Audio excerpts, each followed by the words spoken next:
النهارده هنعمل سر من اسرار اختراع. هنعمل القرطاس القمر اللي انتوا دايما بتسالوني عليه واللي بستخدمه في اغلب فيديوهاتي، فعلا مش بستغنى عنه. كتبت منه كمان الكلمه دي وتقدروا تتحكموا فيه ويسهل عليكم الشغل. بيطلع كميه قليله جدا جدا زي ما انتوا شايفين كده، يعني مش هيبهدل لكم الشغل ولا هيبهدل لكم حاجه. وكمان بصوا من كتر ما انا متحكمه فيه قدرت اكتب بيه الكلمه دي. يلا بينا بسرعه نشوف الطريقه، بس ما تنسوش قبل ما نبدا تعملوا لي لايك.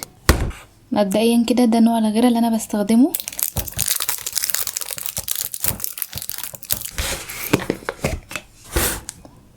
هنعوز منه كوباية، ونجيب اي حاجة واسعة كده علشان نخلط فيها. نحط فيها بقى الغرة،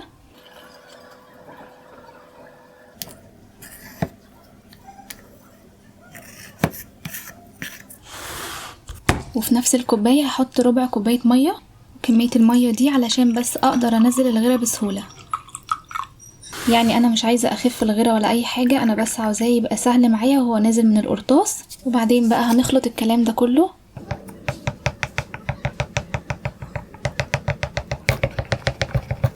كده انا خلصت. هنجيب بقى البلاستيك ده، اسمه سلوفان شفاف، بيتباع في المكتبة بالفرخ، سعره مش غالي خالص. في منه الوان وفي منه شفاف زي ده. القطعة اللي معايا دي مقاسها 25 في 25. هبدأ اعملها كده عادي على شكل القرطاس،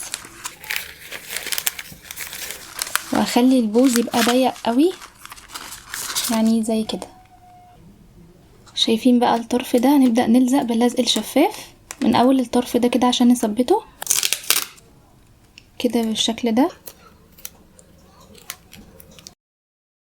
بعد ما ثبت الطرف كده بحتة لزق صغيرة، هبدأ احط لزقة على كل الحرف ده علشان اضمن ان الغيرة مش هيخرج من الكيس لما اضغط عليه.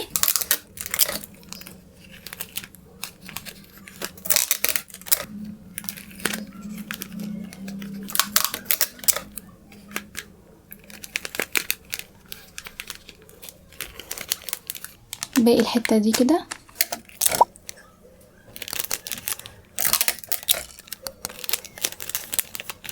كده انا غطيته كله باللزق الشفاف، وكده القرطاس بقى جاهز. دلوقتي بقى هنحط الغيرة.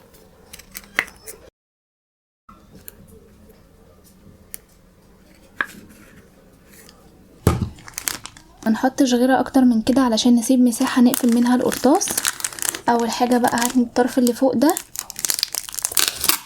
هبدأ احط لزق.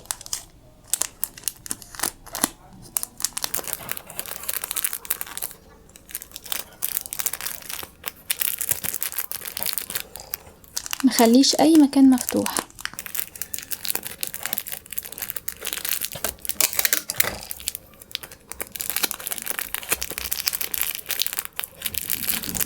بعد ما قفلت الجزء الاولاني كده هتنيه زي المثلث، وهحط لزق. بعدين هتنيه مرة كمان ونحط لزق برضو.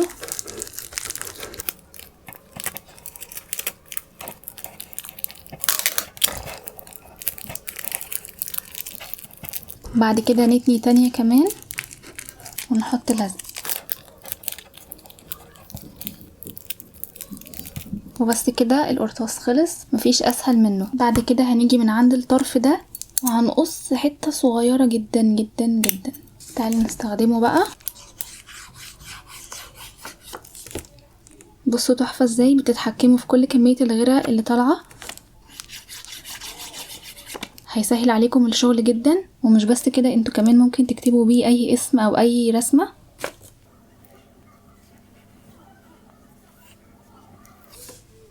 يعني زي كده بالظبط. وممكن نحط على الرسمة جليتر وتطلع بالشكل التحفة ده كده. ممكن نزين بيها اي حاجة. اتمنى بجد تجربوه لانه مفيد جدا وهيسهل عليكم الشغل. وكمان زي ما انتوا شايفين ليه اكتر من استخدام. عجبتني جدا. استنوا لما اعمل حاجة كمان.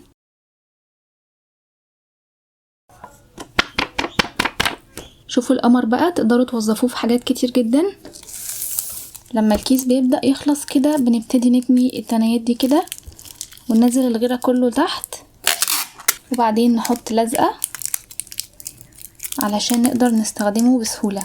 وبرضو هتسألوني لما بينشف بيحصل ايه او بفتحه تاني ازاي. بصوا ده ناشف يعني لو ضغطت كده بيطلع. بصوا ده بقى متأكدة ان هو ناشف. هنضغط مع بعض كده ونتأكد. بصوا مفيش، ما بيطلعش. هنبدأ بقى نعمل ايه، نيجي من عند الطرف كده ونشد الحتة دي. بص طلع معايا ايه، حتة غيرة ناشفة اهي.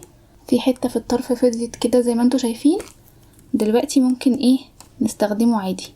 لو ضغطت عليه هيبدأ يطلع معايا زي ما انتوا شايفين. ولو لأسوأ الظروف معرفتوش تعملوا اي حاجة معاه، هتقصوا حتة كمان من البوز كده، حتة صغيرة وبس، وهيشتغل عادي. بس عموما انا مش بحتاج اقص منه ولا حاجة. بس بجد فكرة جهنمية فكرة القرطاس ده. من ساعة ما بقيت بعملها ما بستغناش عنها ابدا، وانصحكم تنفذوها. يعني كفاية تنفذوا منها، فكرة الكتابة دي جميلة قوي. بس كده اتمنى يكون الفيديو عجبكم. وما تنسوش لو عجبكم الفيديو تعملوا لي لايك وشير، ولو انتوا اول مرة تشوفوني ما تنسوش تعملوا لي سبسكرايب لقناتي على اليوتيوب.